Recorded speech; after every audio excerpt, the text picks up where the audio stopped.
The heartbreaking story that reached the president's desk. Jake Carter had spent his entire life on this land, a 300-acre farm in rural Kansas. For over 6 decades, he woke up at 4 a.m. every morning to tend to his cattle, check on the crops, and care for the farm his father had built. To Jake, this wasn't just a piece of land, it was a legacy. It was where he and his wife, Linda, had raised 3 children, where his grandkids ran barefoot in the summers, and where generations of hard work had kept food on the tables of families in their community. But now, all of it was slipping away. Last year, the local bank, one Jake had trusted for over 30 years, was bought out by a large corporation. They changed the lending policies, raised interest rates, and imposed new payment terms that no small family farm could ever keep up with. Jake had never missed a mortgage payment, not once. But now, no matter what he did, whether selling off a portion of his land, auctioning old equipment, or even parting with Linda's treasured antiques, it still wasn't enough. The final notices piled up on the kitchen table. Every night, Jake and Linda sat there, staring at the cold, unfeeling numbers on paper, trying to figure out a way to save what had taken generations to build. "We've done everything right," Jake muttered one evening, his voice heavy with exhaustion. "How can they just change the rules like this?" Linda had no answer. She just squeezed his hand, silently praying for a miracle. But the miracle never came.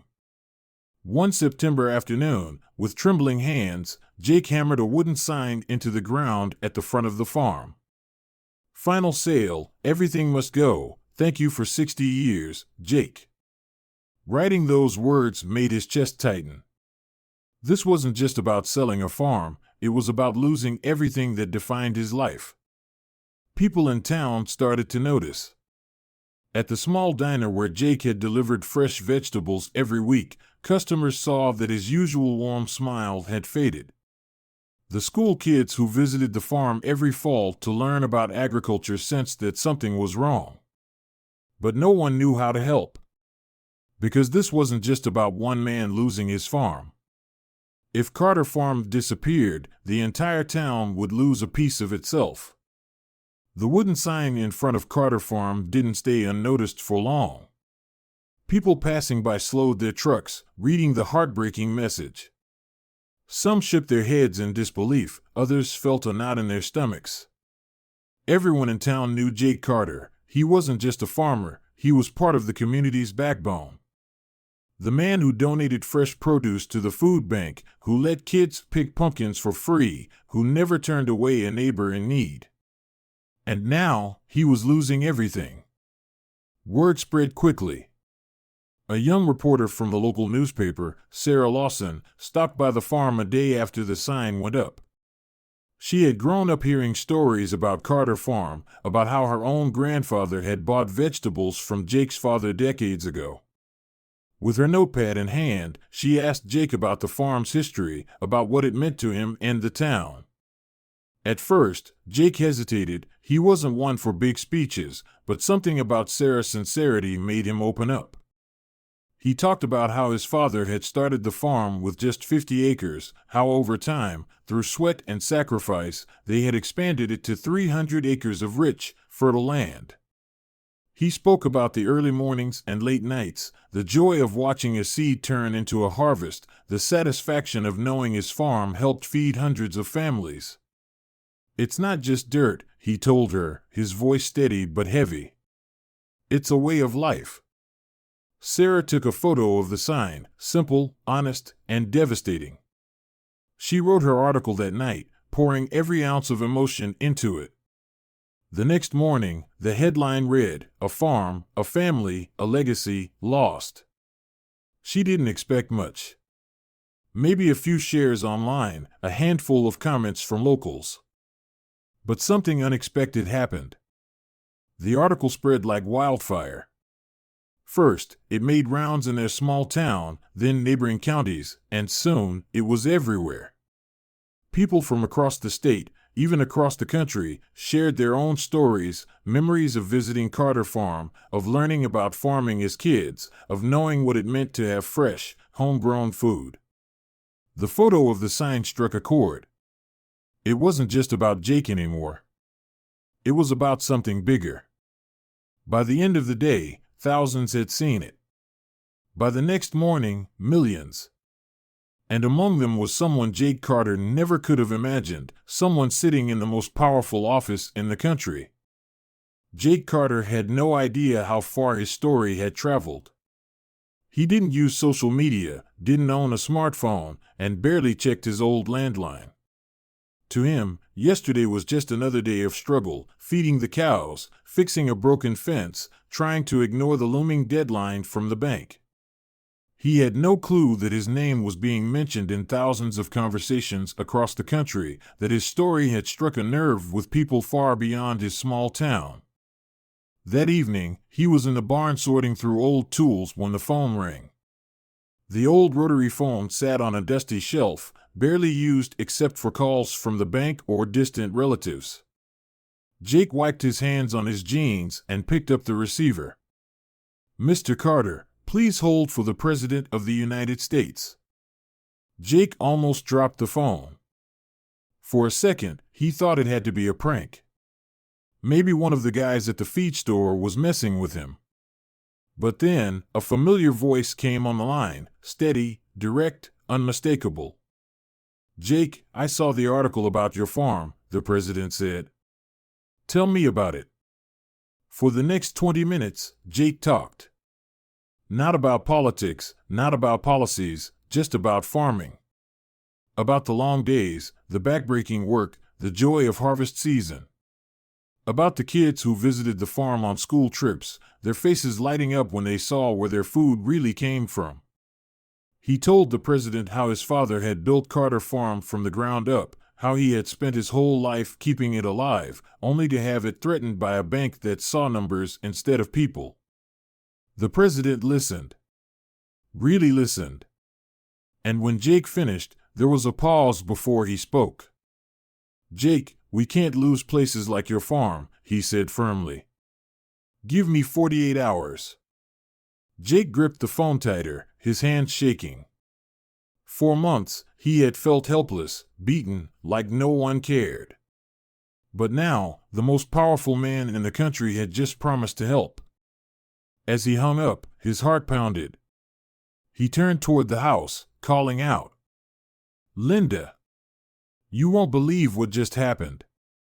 And for the first time in months, there was something in his voice that had been missing for too long. The next morning, just as the sun was rising over the fields, a sleek black SUV rolled up the dusty driveway of Carter Farm. Jake was out in the barn, finishing up the morning milking, when he heard the tires crunch over the gravel. He wiped his hands on his worn-out jeans and stepped outside. Two men in dark suits climbed out of the vehicle. One of them, tall and serious-looking, pulled out an ID badge. "Mr. Carter, we're from the White House. The president sent us." Jake's breath caught in his chest. He had barely slept the night before, his mind racing over the conversation with the president. He had wanted to believe it was real, that someone in power actually cared, but deep down, he had feared it was just another empty promise. But now, standing in front of him, were two federal officials, proof that the call had been no joke. Linda stepped onto the porch, drying her hands on a dish towel, eyes wide with shock.